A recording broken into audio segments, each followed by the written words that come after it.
پھر کسی نے دیکھا پوچھا مولا ایک حج کا تعجب کیوں کر رہے ہو؟ حجتین 2 حجوں کا ثواب ملے گا. پھر اس نے اور تعجب کیا 70 حجوں تک بیان کیا اس کو 70 حج کے برابر ثواب ملے گا. عزیزانو یہ آپ کا جو مظلوم امام ہے اگرچہ میں عرض کرتا رہتا ہوں کہ ان کا 2 سالہ پیریڈ جو ہے یہ ہے ان کے ولی عہد ہونے کا پیریڈ. جب کسی کو پتا ہو یہ میرا دشمن ہے میرے ساتھ جنگ کرے گا میرے ساتھ لڑائی کرے گا مجھے قتل کرنا چاہتا ہے جس طرح امام موسیٰ کاظم کی زندگی تھی پتا تھا کہ یہ ہمارے دشمن ہے ہمیں گرفتار کریں گے ہمیں جیل میں ڈالیں گے ہمیں اذیت دیں گے وہ زیادہ آسان ہوتا ہے. لیکن اگر کسی آدمی کو دھوکے کے ساتھ اس عنوان سے لایا جائے اور اس کے بعد زہر دے دی جائے اس کے بعد ان کو زہر دے دی جائے بلکہ اس سے بھی تھوڑا سا اور آگے جائے نا مدینہ بڑا عجیب علاقہ ہے. مدینے سے جب بھی سادات نکلے ہیں ان کے گریے کی آوازیں بلند ہوئی ہیں گریے کی آوازیں بلند ہوئی ہیں.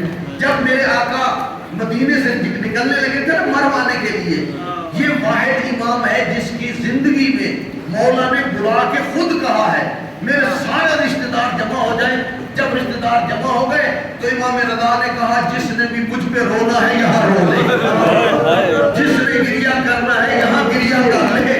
آج کے بعد میں پھر واپس نہیں آؤں گا آپ کے پاس نہیں آؤں گا.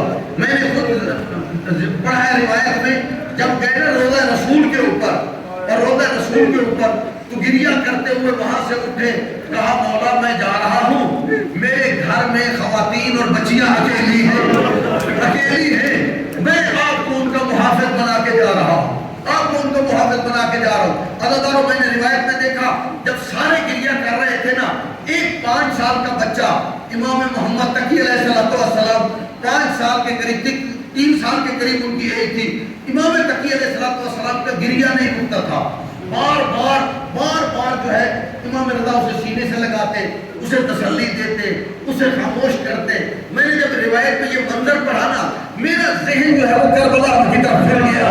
مجھے یاد آ گئی 4 سال کی سکینہ مجھے یاد آ گئی 4 سال کی سکینہ.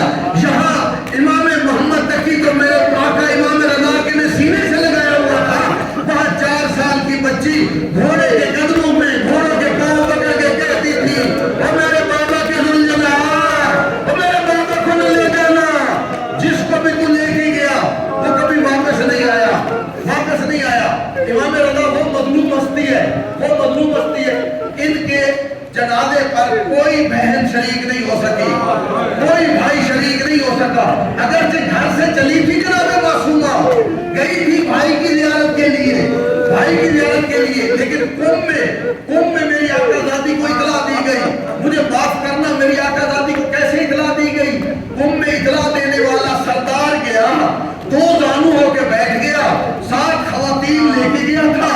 انہوں نے خواتین نزدیک بیٹھی انہوں نے ہاتھ جوڑ کے رو کے کہا آقا زادی تجھے اطلاع دینے آیا ہے تیرا رضا اس دنیا سے چلا گیا. جب میں یہ روایت پڑھ رہا تھا نا میرا ذہن کربلا کی طرف گیا. ایک بہن جناب معصومہ ہے معصومہ قم جن کو اطلاع دی جا رہی ہے سردار اطلاع دینے جا رہا ہے. ایک بہن دلہ دینویہ میں کھڑی تھی اور رو کے کہہ رہی تھی اور میرے بھائی کے بابا کو چھوڑ دو اور میری بات جو ہے ایک بار ٹوٹ جاتا اور سارا دن گریہ کرتی تھی سارا دن روتی تھی. زینب کبریٰ کھڑے ہو کے دیکھ رہی تھی. یہاں میں کہوں گا معصومہ تو بڑی باعظمت ہے تو بھائی کی زیارت کے لیے گئی تھی تجھے بڑے آرام سے اطلاع دی گئی تجھے بڑے آرام سے بتایا گیا لیکن زینب کبریٰ نے کس طریقے سے بھائی کو شہید ہوتے ہوئے دیکھا کس طریقے سے اجرکم اللہ. میں کہوں گا مولا امام رضا مولا آپ کی شہادت بڑی پردیس میں ہوئی ہے. مولا آپ کی شہادت پر کوئی اولاد آپ کے پاس نہیں تھی. مولا آپ کی شہادت پر کوئی بچہ بچی آپ کے ساتھ نہیں تھے. لیکن مولا مجھے اتنا تو کہنے دیجئے آپ کو غسل دیا گیا آپ کو غسل پہنایا گیا. روایات کہتی ہیں امام تقی علیہ السلام نے غسل بھی دیا امام تقی علیہ السلام نے جنازہ بھی تیار کیا امام تقی علیہ السلام نے عبادہ کیا. بہت بڑا جتنی بڑی تشییع جنازہ امام رضا پوری دنیا میں جہاں جہاں شیعہ تھے وہ تشیع جنازہ میں شریک ہوئے، اتنی بڑا جنازہ اٹھا، لیکن میں ایک عرض کروں گا مولا تیرا جنازہ تو اٹھا اور تجھے غسل بھی دیا گیا، جماعت آ گئے تھے، بیٹا تیرا آ گیا تھا، آگے غسل کا دفن کا انتظام کیا تھا، لیکن مولا حسین کا لاشا 3 دن تک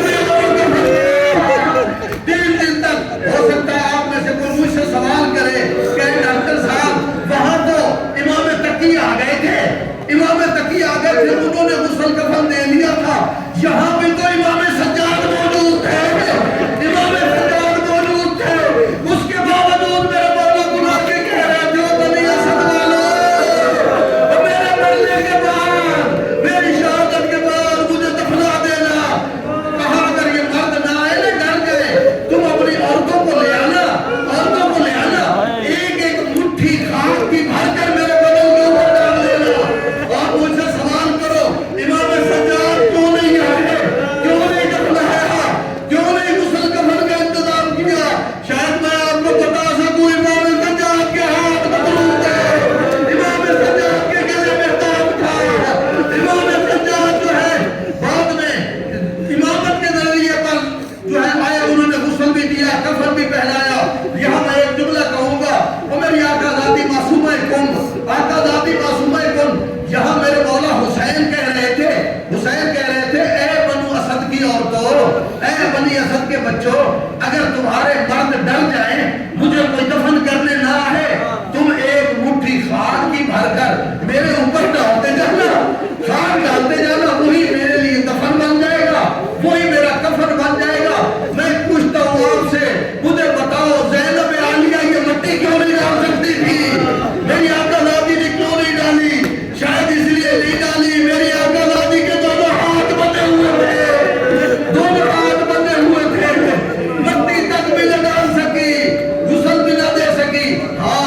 زینب نے جب دیکھا نا امامت کی محافظ آقا ذاتی ہے، پہلے بتایا تھا شام غریبہ میں سجاد کو کمر پہ اٹھا کے، آج بتایا جب دیکھا مقتل میں سارے جو ہے سواریاں جانے لگی ہیں، امام سجاد اونٹ پر بیٹھے تھے، پاؤں بندھے ہوئے تھے، زمین نیچے سے پاؤں کو رسی سے باندھا ہوا تھا، میرے مولا کی حالت ایسے ہو گئی، ایسے لگتا تھا کہ میرے مولا بابا کا جنازہ دیکھ کے ادھر انتقال کر جائیں گے۔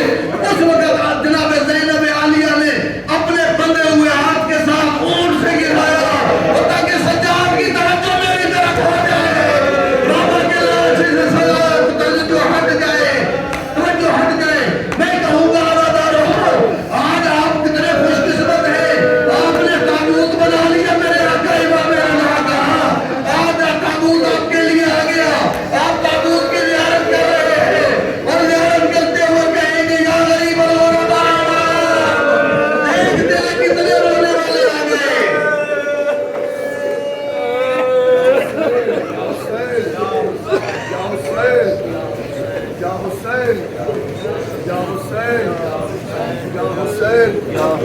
یا حسین